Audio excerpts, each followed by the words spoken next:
E aí, torcida corintiana? Estamos de volta para mais um vídeo cheio de informações fresquinhas sobre o Timão.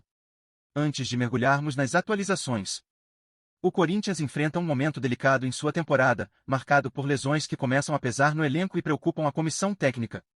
Durante a partida contra o Atlético PR, válida pela Copa do Brasil, o lateral Mateuzinho sofreu um desconforto muscular na coxa direita que o obrigou a deixar o campo ainda no segundo tempo. Aos 15 minutos da etapa final, após uma arrancada ofensiva, ele sentiu a dor, levou a mão ao local e caiu no gramado, precisando de atendimento médico e sendo retirado de maca. A imagem do jogador saindo do jogo rapidamente gerou apreensão, já que Mateuzinho vinha em uma fase muito positiva, tanto em desempenho quanto em contribuição direta ao time. Além do impacto imediato da lesão, a situação preocupa pelo timing, já que o Corinthians se prepara para um clássico decisivo contra o Palmeiras no próximo domingo. Mateuzinho foi um dos principais responsáveis pela assistência que resultou no gol da vitória contra o Atlético, mostrando sua importância no esquema do técnico Vitor Pereira. Entretanto, a dúvida sobre a condição física do lateral abre uma grande lacuna na defesa corintiana, que já sofre com a ausência confirmada de Matheus Bidu, suspenso por ter recebido o terceiro cartão amarelo. Essa combinação de desfalques coloca o treinador em uma situação complicada, pois o substituto imediato, o zagueiro Félix Torres, não é um jogador da posição e gera questionamentos sobre a solidez do time. O problema não se limita a esses dois nomes.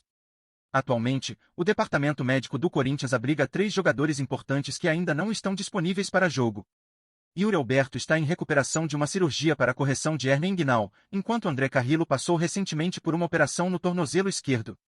Além deles, José Martínez também se recupera após uma fratura no dedo da mão esquerda, que exigiu intervenção cirúrgica. A soma dessas lesões compromete o planejamento do técnico, que precisa montar o time com um grupo bastante reduzido, o que pode impactar diretamente na sequência da temporada, especialmente em competições eliminatórias. A ausência de opções naturais para a lateral direita é um dos principais desafios no momento, já que a substituição por um zagueiro na posição pode alterar a dinâmica defensiva e ofensiva do time. Mateuzinho vinha se destacando pela capacidade de apoiar o ataque e criar oportunidades, além de ser um dos jogadores mais regulares do elenco. A lesão dele pode diminuir a força ofensiva da equipe e obrigar mudanças táticas que podem afetar o equilíbrio do Corinthians em campo. Com um clássico tão importante se aproximando, a pressão aumenta para que ele se recupere rapidamente, mas a cautela com o jogador será fundamental para evitar agravamentos. Diante deste cenário, o Corinthians precisa lidar com um momento de instabilidade física e, ao mesmo tempo, manter o foco na busca por resultados. As lesões testam a profundidade do elenco e a capacidade do treinador de encontrar soluções criativas para superar os obstáculos. A torcida, por sua vez, acompanha com ansiedade as notícias sobre o estado dos jogadores, especialmente Mateuzinho, que pode ser decisivo na partida contra o Palmeiras. Nos próximos dias, a definição do quadro médico será crucial para o planejamento da equipe, que tem diante de si uma sequência decisiva e precisa mostrar força e resiliência para continuar sonhando com conquistas. O Corinthians, que em outros tempos encantou com um futebol vibrante e envolvente, parece estar afundado em uma crise que vai além dos resultados. A equipe, que costumava ser sinônimo de intensidade, luta e organização, agora se vê presa a um ciclo de incertezas e fragilidades. A falta de uma proposta de jogo clara e a dependência de peças-chave que não conseguem manter o nível exigido deixam o time cada vez mais distante daquele futebol competitivo e ousado. O que deveria ser um espetáculo de garra e técnica se transformou em uma sequência de partidas em que a criatividade e a força ofensiva se esvaem, dando lugar a um futebol moroso, previsível e sem emoção. A torcida, antes empolgada com os avanços, agora assiste a uma equipe que perdeu a identidade, com jogadas desconexas e sem o ritmo que consagrou o clube em momentos decisivos do passado. O que mais dói para os corintianos é perceber que o time não sabe mais como jogar como um coletivo forte, capaz de se reinventar diante das adversidades. Lesões e suspensões, que antes eram meros obstáculos temporários, agora revelam um elenco fragilizado, com pouca profundidade e sem a intensidade necessária para disputar as principais competições. A pressão pela falta de resultados positivos aumenta, mas, ao invés de reação, a equipe parece entrar em um ciclo vicioso de ineficiência. O bom futebol, aquele que encantava pela sua força, identidade e objetividade, parece ter se perdido, e o time, que antes refletia a paixão da torcida, agora dá a impressão de estar à deriva, sem um rumo claro.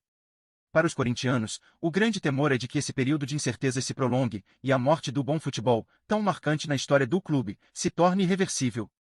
A morte do bom futebol do Corinthians não pode ser explicada apenas por lesões ou desfalques momentâneos, é o reflexo de um descompasso profundo entre o que o time foi e o que ele é hoje. Em tempos não tão distantes, o clube era a personificação da luta, da entrega e do jogo coletivo.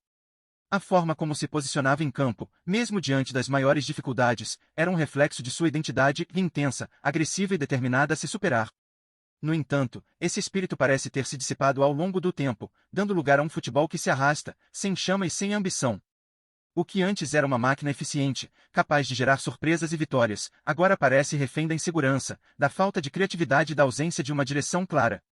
O time, tão acostumado a surpreender com sua imposição, agora se vê vulnerável, com um futebol insosso que não consegue emocionar a torcida. Essa transição do Corinthians, de uma equipe de futebol vibrante para uma equipe de futebol apático, é um duro golpe na história do clube. A carência de jogadores que consigam se destacar, a fragilidade tática e o desespero por soluções improvisadas têm causado uma sensação de impotência em campo. Mais do que os resultados, o que mais incomoda a Fiel é a falta de confiança no time. Antes, havia sempre a certeza de que, independentemente das dificuldades, o time iria lutar até o fim, impondo seu futebol com energia e garra. Hoje, essa certeza está em xeque. A torcida, que viveu os melhores momentos de sua história acompanhando o Corinthians jogar com intensidade, hoje se pergunta onde foi parar aquele time que, em sua força, inspirava respeito e conquistas. O grande medo agora é que essa perda de identidade de futebol de qualidade não seja apenas uma fase, mas o fim de uma era que, por tanto tempo, fez o Corinthians brilhar. Vamos juntos nessa jornada. Antes de seguirmos em frente, peço que curtam e ativem as notificações do canal para não perderem nenhuma revelação exclusiva sobre o Corinthians. Sem mais delongas, continuemos. E você, corintiano? O que pensa sobre a morte do bom futebol que o Timão costumava jogar? Será que o Corinthians ainda tem o poder de se reinventar, ou o time chegou ao fim de um ciclo de grandes conquistas? Os torcedores, sempre apaixonados e exigentes, têm o direito de questionar o que está acontecendo com o futebol do clube. Onde foi parar aquele time vibrante, que jogava com os corações pulsando mais forte a cada lance? Não dá para negar que a Fiel sempre esteve ao lado da equipe, mesmo nos momentos difíceis, mas será que ainda há esperança de retorno ao jogo que encantava? Será que o problema está nas escolhas de elenco, na falta de opções estratégicas ou no desajuste entre o futebol moderno e a tradição do Corinthians? A torcida, que sempre fez questão de ver seu time lutar até o fim, hoje se vê assistindo a um futebol apático, sem alma. A pergunta que fica no ar é: será que a grandeza do clube está se perdendo no meio de um futebol sem energia? Ou será que é apenas uma fase, e, com o tempo, a Fiel voltará a se orgulhar da garra e da atitude dentro de campo? O que você, corintiano, acha? Onde estão as soluções para esse cenário preocupante? Não seria hora de a torcida se unir e exigir mais do seu time? A pressão sempre foi uma aliada do Corinthians, mas hoje ela parece não surtir o efeito desejado. O que falta para que o time reencontre sua verdadeira identidade, aquela que fez o Corinthians ser temido em todo o Brasil? A Fiel tem se mostrado fiel, como sempre, mas até quando? O futebol do Corinthians vai voltar a ser aquele que todos conheciam, ou estamos testemunhando o fim de uma era? Fique com a gente, participe da conversa e compartilhe sua opinião. O que precisa mudar para que o Timão volte a ser o time que todos admiravam? Sintonize-se diariamente com as últimas notícias do Corinthians. Garanta sua inscrição e deixe seu like para continuar por dentro das informações exclusivas. Compartilhe sua opinião nos comentários, contribua para o Corinthians. Até o próximo vídeo.